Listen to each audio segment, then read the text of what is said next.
Kalau Wahabi beda. Wahabi ditanya, di mana alamat Tuhan? Loh, kamu belum tahu.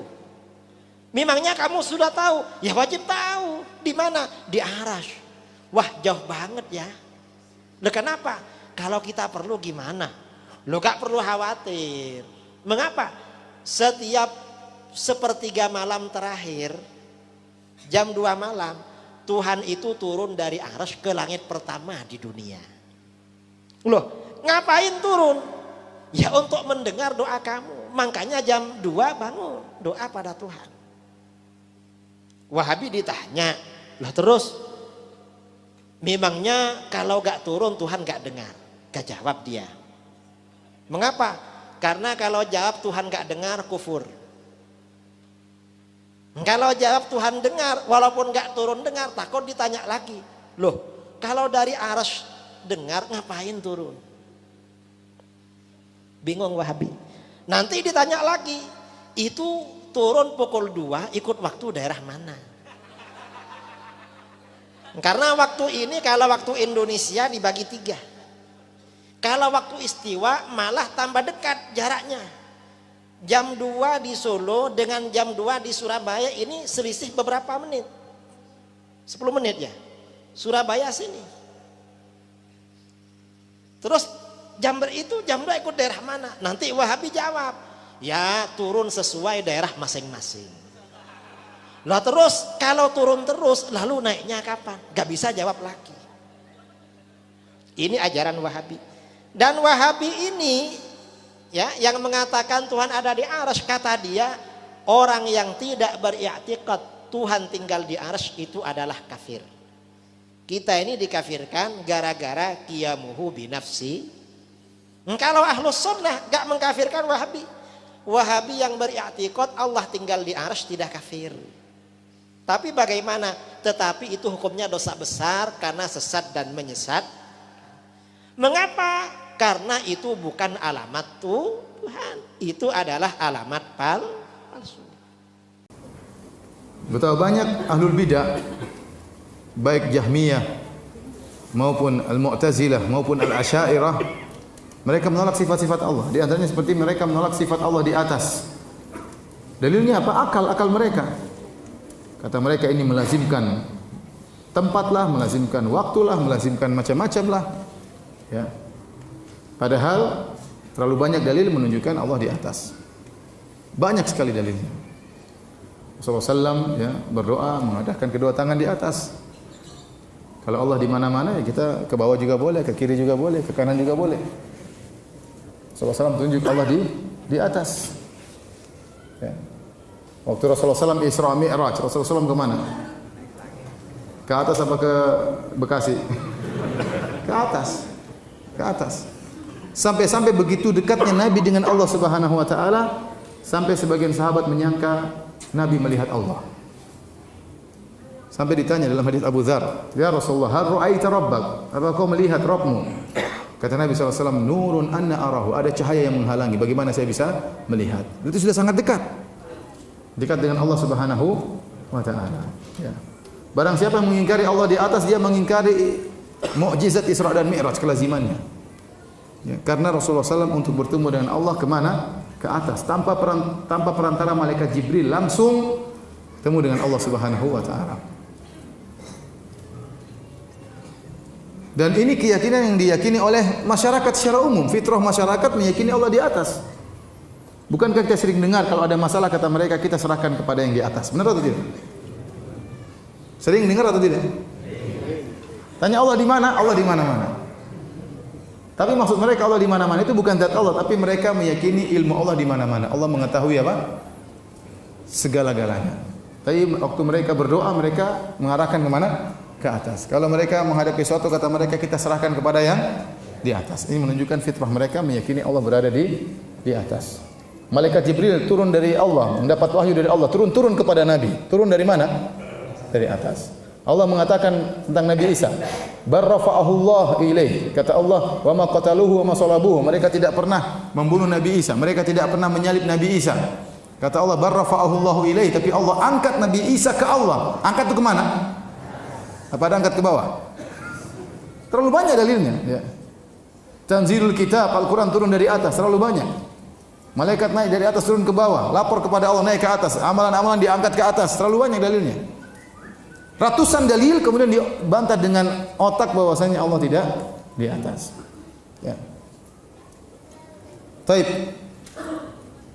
Mereka yang menolak Allah di atas, dalil mereka apa? Otak, akal. Kita katakan kepada mereka, seandainya kita menjadikan akal sebagai sumber akidah, kita bilang seandainya akal cuma satu, nggak jadi masalah. Semua akal manusia modelnya cuma satu, nggak apa-apa mungkin kita jadikan akal sebagai sumber akidah. Masalahnya akal ukul mutafawita, akal itu bertingkat-tingkat. Akal siapa yang mau dijadikan patokan? Makanya berkata Al-Imam Malik rahimahullahu taala, ya laita syi'ri bi ayyi aqlin yuzanul kitabu was sunnah. Sampaikanlah kepada aku dengan akal siapa mau ditimbang Al-Qur'an dan sunnah? Mau pakai akal siapa? Apakah akalnya orang-orang Yunani, Aristoteles dan yang lain-lainnya? Atau akalnya para sahabat radhiyallahu ta'ala anhum ajma'in? Atau akalnya para imam madhab? Atau akalnya ahlul bidah yang muncul belakangan? Akal siapa yang mau dipakai? Oleh karena tatkala mereka menjadikan akal sebagai sumber akidah dan akal bertingkat-tingkat berbeda-beda, akhirnya outputnya juga berbeda-beda. Outputnya juga apa? Berbeda-beda. Lihatlah, kita berbicara tentang Allah di atas berbeda-beda. Orang-orang Jahmiyah mengatakan Allah tidak di atas, tidak di bawah. Tidak di dalam alam, tidak di luar alam. Mereka mengumpulkan dua yang kontradiktif. Kita bilang kalau tidak di atas berarti di mana? Di bawah. Kalau tidak di bawah berarti di mana? Di atas. Kata mereka Allah tidak di atas dan tidak di bawah. Tidak di timur dan tidak di barat. Gimana? Kalau tidak di timur berarti di mana? Di barat. Kalau tidak di barat berarti di timur. Allah di mana? Di bawah? Oh enggak, tidak di bawah. Di atas enggak. Terus di mana? Tidak di atas dan tidak di bawah. Ini enggak masuk akal. Allah apakah di alam semesta apa di luar alam semesta? Allah tidak di alam semesta dan juga tidak di luar alam semesta. Terus berarti tidak ada kalau begitu. Apa bedanya Allah dengan tidak ada? Sifati tidak ada. Apa sih? Kalau ada sesuatu tidak ada, saya sifati. Tidak ada itu tidak di atas dan tidak di bawah. Benar atau tidak? Tidak ada itu tidak di dalam alam, tidak di luar alam. Benar atau tidak? Sebedanya tidak ada dengan Allah, apa bedanya? Ini Jahmiyah. Taib. Orang-orang Mu'tazilah, mereka mengatakan Allah tidak di atas. Terus bukankah dalam hadis-hadis yang banyak, hadis mutawatir, Allah akan dilihat di surga? Di antara kelezatan yang paling indah adalah melihat wajah Allah Subhanahu. Kata mereka Allah tidak bisa dilihat. Di surga pun tidak bisa dilihat. Terus hadisnya dhaif. Mana dhaif? Hadisnya mutawatir. 20 sahabat lebih meriwayatkan. Tapi mereka konsisten. Allah tidak berada di atas dan Allah tidak bisa dilihat di akhirat kelak. Muncul orang-orang Asy'ariyah, pendapatnya lain lagi. Kata mereka Allah tidak di atas, tetapi bisa dilihat di surga. Nah, dilihatnya bagaimana? Ada arah melihat atau tidak? Antum kalau melihat ada arah dilihat enggak? Kalau antum melihat ada arah dilihat atau tidak? Ya berarti Allah ada di suatu arah. Makanya Nabi SAW mengatakan, "Innakum satarawna rabbakum kama tarawna al-qamara lailatal badri la tudamuna fi ru'yatihi." Sungguhnya kalian akan melihat Allah dalam riwayat ayanan yaumal qiyamah. Kalian akan melihat Allah dengan mata kalian pada hari kiamat kelak sebagaimana kalian melihat rembulan. Rembulan di mana? Di atas. Bukan Allah seperti rembulan, tidak, tapi cara melihatnya. Sehingga kata Nabi kalian tidak perlu berdesak-desakan. Kalau rembulan perlu kita berdesak-desakan? Tidak perlu. Demikianlah melihat Allah pada hari kiamat kelak. Orang-orang Asy'ariyah bingung, kata mereka Allah tidak di atas tapi Allah dilihat pada hari kiamat. Lihatnya bagaimana? Ya pasti ada arahnya enggak? Kata mereka Allah tidak boleh ditunjuk di mana, enggak boleh. Kalau ditunjuk salah, loh Nabi tunjuk Allah atau tidak? Kata Nabi ya Allah saksikanlah. Semuanya pakai akal, tapi ternyata outputnya berbeda-beda. Baik Jahmiyah, Asy'ariyah maupun apa? Mu'tazilah. Contoh mereka menggunakan akal juga. Kalau Allah beristiwa di atas arsy, Allah berada di atas langit. Kata mereka berarti Allah lebih kecil daripada langit, berarti Allah butuh kepada langit. Karena yang di atas lebih kecil daripada yang di bawah dan yang di atas butuh kepada yang di bawah. Ini disampaikan oleh Ar-Razi, tokoh Asy'ariyah. Bantahannya gampang. Tidak semua yang di atas berarti lebih kecil daripada yang di bawah dan tidak semua di atas pasti butuh kepada yang di bawah. Contohnya langit dan bumi. Yang lebih di atas mana? Langit atau bumi? Langit. Mana yang lebih besar? Langit atau bumi? Langit lebih luas. Apakah langit butuh kepada bumi? Jawabannya tidak. Tidak ada tiang.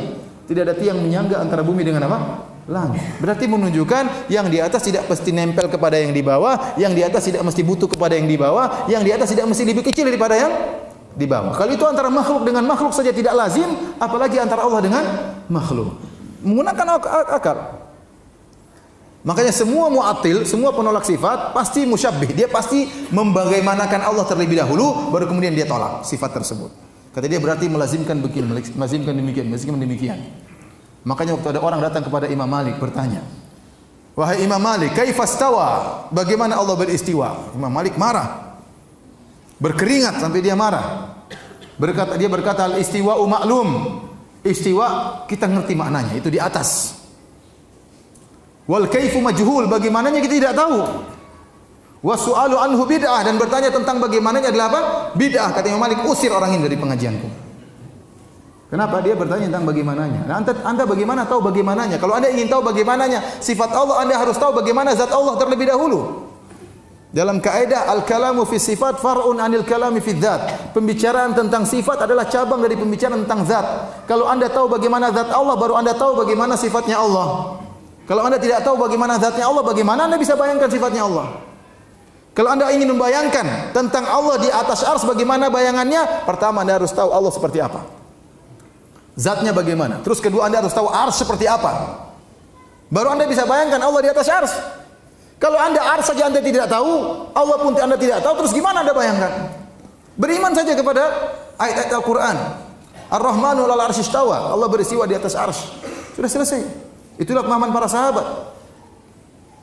Jangan kita gunakan akal kita kemudian menolak apa? Hadis-hadis dan ayat-ayat. Hati-hati. Ya. Tatkala kita berpegang kepada akal, akhirnya macam-macam akhirnya penafsiran karena akal berbeda-beda. Ya, karena akal berbeda-beda. Oleh karenanya hadirin dan hadirat yang dirahmati Allah Subhanahu wa taala, dalam masalah akidah kita ya di antara cara yang keliru menjadikan akal sebagai sumber akidah.